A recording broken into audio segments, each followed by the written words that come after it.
Good morning, students. Today we are going to discuss about the Pelton wheel or Pelton turbine, and the construction details are given here. So the main parts of this turbine is the nozzle with regulating arrangement. So this is the nozzle part with regulating arrangement, and runner with buckets. So this is the runner with buckets. Casing, so this one is the casing part, and braking jet. Here the braking jet is there. Deflector, here the deflector, and this one is the penstock. So this is the about the construction detail. And coming to the working of this turbine. So the turbine means, so which the device which converts the given hydraulic energy into mechanical energy, that is the turbine part. So this is also one of the hydraulic machine only, but it converting the given hydraulic energy into mechanical energy. So hydraulic energy is nothing but the water energy only. So we have to give the water energy to this turbine, and it will convert into mechanical energy. And to supply that water, we need the storage of the water, and the storage of the water is at reservoirs. Reservoirs are constructed across the rivers where the abundant of water is supplied to that reservoir, and those reservoirs are constructed at higher levels only in order to gain the high pressure energy of that water as well as potential energy. And that high pressure energy of the water is supplied through the penstock to the turbine part. Through this penstock only that water is supplied, and at the end of the penstock we are provided with the nozzle part. This is also mechanical device. So the function of the nozzle is to convert the given pressure energy of this liquid into velocity. So due to the reduced cross-sectional area of the nozzle, that high pressure is converted into velocity. Due to that, it gains a high kinetic energy. That water which is coming through this nozzle part is having high kinetic energy. And to control the supply of this water to the turbine, here one arrangement is given, that is spear and spear. This is the spear and spear rod. Whenever this spear rod is moves in the forward direction, it closes the opening of this nozzle so that water supply is reduced to this turbine part. Similarly, when this spear rod is moved in the backward direction, the opening is more, so that amount of supply to this turbine is also increases. Why we have to increase or reduce the water means, it depends on the demand. That if the demand of electricity is varies seasonally as well as at daytime and at night time, that demand will vary. So to accommodate that variation, we need to supply the water. Whenever demand is more, we need to supply more water so that it produces high electricity. And when there is no need of the electricity, in that cases we need to supply only small amount of water to the turbine. So in order to regulate that one, we are using this regulating arrangement, that is spear rod.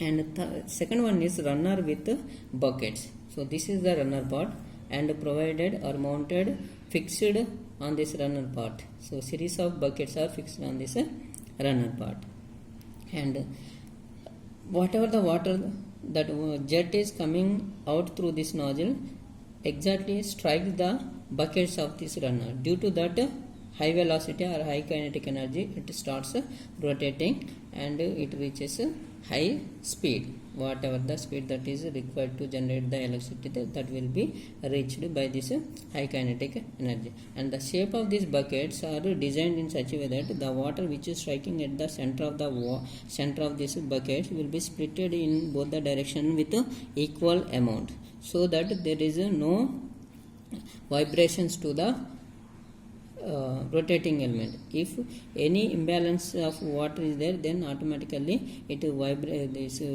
imbalance will take place, and that will vibrate the rotating element, and damages will take place in this turbine part. So in order to avoid that one, the buckets are exactly designed in hemispherical manner, and water will be splitted in both the direction, and this is the splitter of this buckets.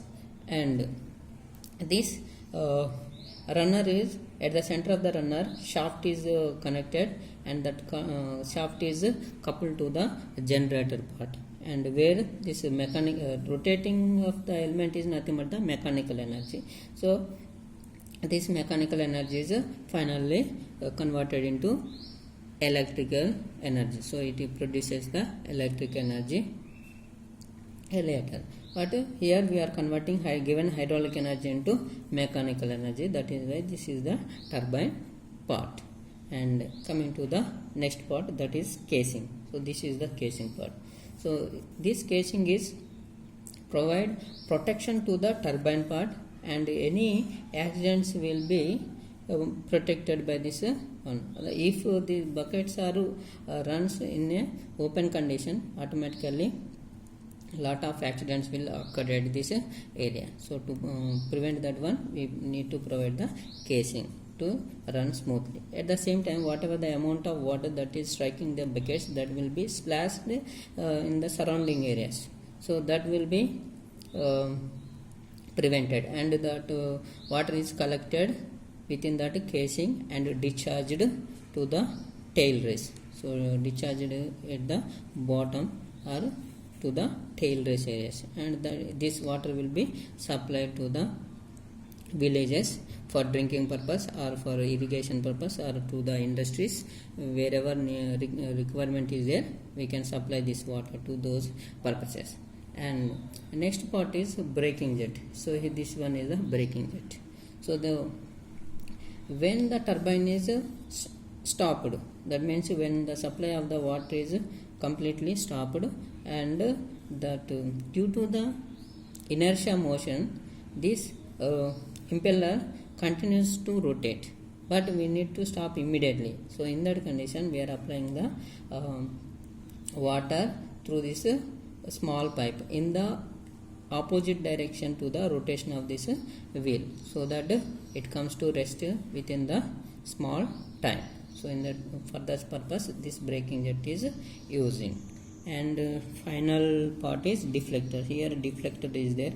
So this deflector divert the water in the straight direction, so that maximum quantity of the water strikes the bucket in the perpendicular direction. Otherwise, water may be splitted in other directions, and that efficiency is reduces. So this deflector provides the water to go in the straight direction, and total jet is strikes the bucket, so that it gains the maximum efficiency.